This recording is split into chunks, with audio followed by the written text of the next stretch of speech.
There are 14 qualities mentioned in a particular discourse given by the Blessed One that are very much helpful to the meditators.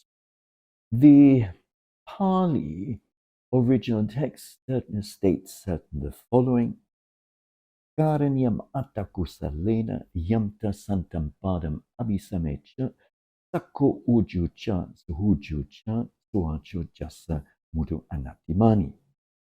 One skilled in good, wishing to attain that state of peace should act thus. Namely, he or she should be able to be straight, upright, obedient, gentle, and humble. Santosa gocha subarocha appakichocha salahuka wuti. Santenteriocha nipakocha appagabo kulisu ananugido. One should be content, easy to support, with few duties, living lightly, controlled in senses, discreet, not impudent, unattached to families.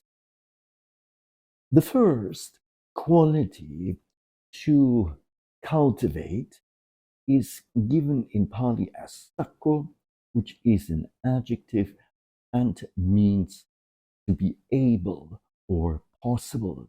One should be able to practice virtue.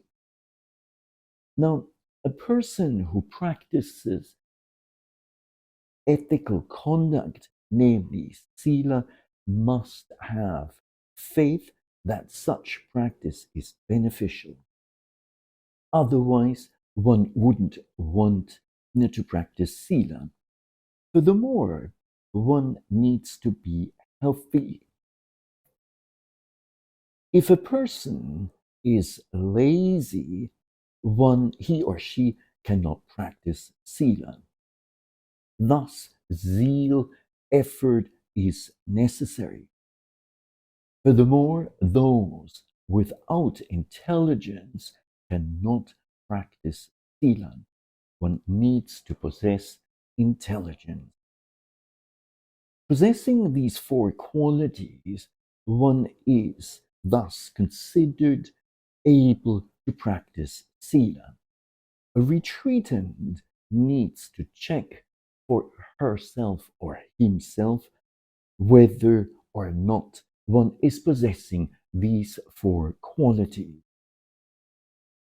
The second quality to cultivate is given in the Pali scripture language as uju, which means straight or honest or upright or straightforward.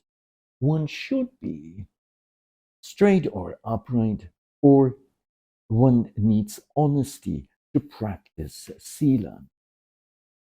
Now,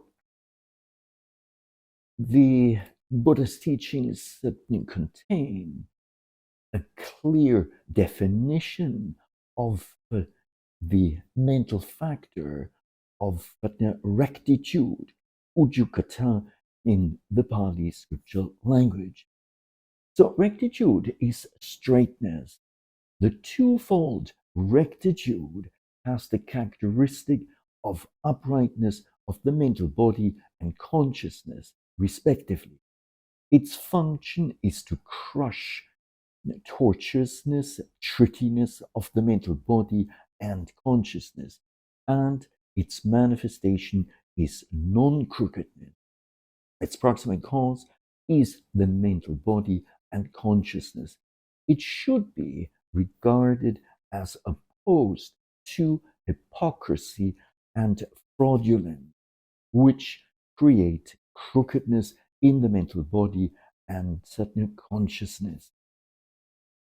The third quality to cherish and cultivate is given in the text as suju, which consists of two parts, su and uju, and translates as very upright. One should be upright. One should be perfectly, exceptionally upright. A meditator needs lots of honesty to practice the Dhamma. Why? There are those who do not reveal the truth to their teachers. Such people are not upright. They're not ready for the practice of the wise.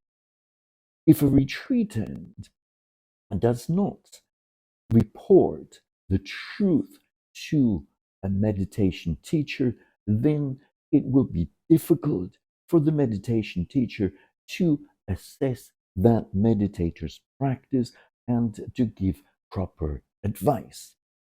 Such a meditator may easily slip off the correct path.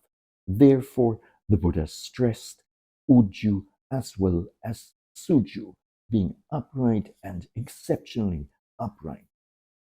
Now, to give a simile in this regard, an outstanding artist using excellent paints happened to do a painting on a dirty canvas.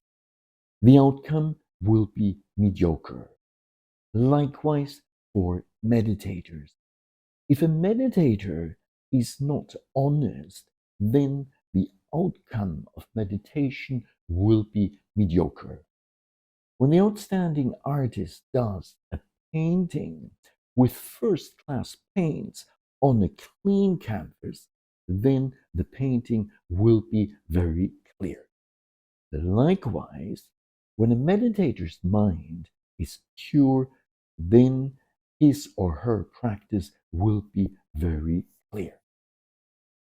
The next quality to cherish is given in Pali as suvacha, which translates as obedient or compliant. The noun in Pali would be savajasata, meaning obedient. So one should be obedient, one should be amenable to advice. One should accept a teacher's instructions easily. If somebody has a difficulty in the meditation practice, and while facing this difficulty wants to have some benefits, he or she will approach a teacher. When the teacher gives instructions, then the retreatant will take these instructions easily. It is necessary to reveal one's own difficulties, one's shortcomings, in order to get proper instructions from a teacher. Such a person should be happy as if he or she were holding a golden pot. Such a person is, according to the Buddha, very close to Nibbana. When a teacher wants the retreatants to have benefits and instructs the yogis, then one should have the desire to implement those instructions. A story in this connection. At the time of the Buddha, there was a 7-year-old novice, a samanera, who on one occasion noticed that elder Sariputta's robes were not even all around. He pointed this out to the elder. The elder Sariputta clasped his hands and said to the novice, "If in the future you see a fault in me, please do not hesitate to instruct me. This is a very good attitude. Those who want to progress in their practice, those who want to realize Nibbana, will take instructions easily.